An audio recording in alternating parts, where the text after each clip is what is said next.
تعرف إن موبايلك بيتجسس عليك؟ وفي الفيديو ده هنشرح مع بعض 3 إعدادات وآخر واحدة أكيد هتفيدك.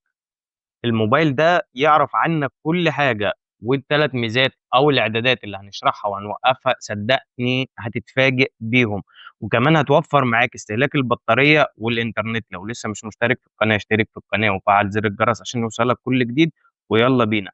كم مرة أنا مع حد من صحابي اتكلمت على منتج معين أو حاجة معينة وبعدها ظهر لي أو بتظهر لي إعلانات عن نفس المنتج، وأكيد في منكم اللي حصل معاه كده. يلا بينا نعرف السبب مع بعض. أول حاجة هنعرفها هنضغط على الإعدادات، سكرول لتحت كده هتلاقي حاجة اسمها جوجل، هتضغط عليها بالشكل اللي قدامك ده كده، وهتسكرول لتحت لحد ما تلاقي حاجه اسمها الخصوصيه والامان. هتلاقي حاجه اسمها الاعلانات، هنضغط على الاعلانات بالشكل ده كده، وهتلاقي حاجه اسمها حذف المعرف الاعلاني.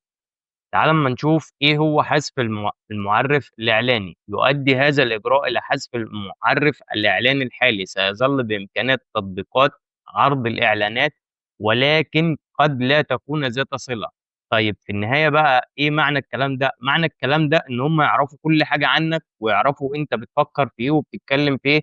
وكمان المعرف الاعلاني ده عنده اذن انه يوصل للميكروفون بتاعك، يعني انت كل حاجة هتعملها او هتقولها هو بيسمعها من خلال الميكروفون، لانه عنده صلاحية الوصول للميكروفون. فاحنا هنحذف المعرف الاعلاني بالشكل ده. ولو ما ظهرش معاك المعرف الاعلاني هتضغط على الحصول على معرف اعلاني جديد، وهتضغط على تأكيد هيظهر معاك المعرف الاعلاني. وتعالى اما نشوف الميزة التانية، وبرضه هنرجع خطوة لورا وهنفضل زي ما احنا في خدمات جوجل. وهتضغط على الاستخدام وبيانات التشخيص، هتضغط عليها بالشكل ده هتلاقيها متفعلة ديفولت عندك. ايه هي بيانات التشخيص دي؟ ان جوجل والاندرويد وكل بيانات الاستخدام والتشخيص. حضرتك فتحت تطبيق ايه النهارده؟ عملت ايه على الموبايل؟ شحنت الموبايل ولا لا؟ عملت قد ايه النهارده؟ وبص هو في البدايه بيقول لك مساعدتنا في تحسين تجربه استخدام اندرويد، لكن مش هو ده المطلوب. بص حضرتك، لن يؤثر ايقاف هذه الميزه. بص حضرتك، لن يؤثر ايقاف هذه الميزه على قدره جهازك على ارسال المعلومات اللازمه للحصول على خدمات ضروريه مثل تحديثات النظام والامان. يعني هو كده كده هيبعت لك تحديثات النظام والامان حتى لو حضرتك لغيت الخاصيه دي بالشكل اللي قدامك ده كده. هي كلها واكيد دي اقول لك ايه اسباب ان الخواص دي بتوفر معاك في الاستهلاك البطاريه واستهلاك الانترنت. طبعا عشان حضرتك البيانات دي توصل للشركات بتستخدم انترنت بيكون مخفي، حضرتك ما بتشوفش ان هو بيستخدم الانترنت او ما بيظهرلكش ان هو بيستخدم الانترنت. لكن عشان البيانات دي توصل للشركه لازم تستخدم انترنت، وعشان تستخدم انترنت بتستهلك طاقه.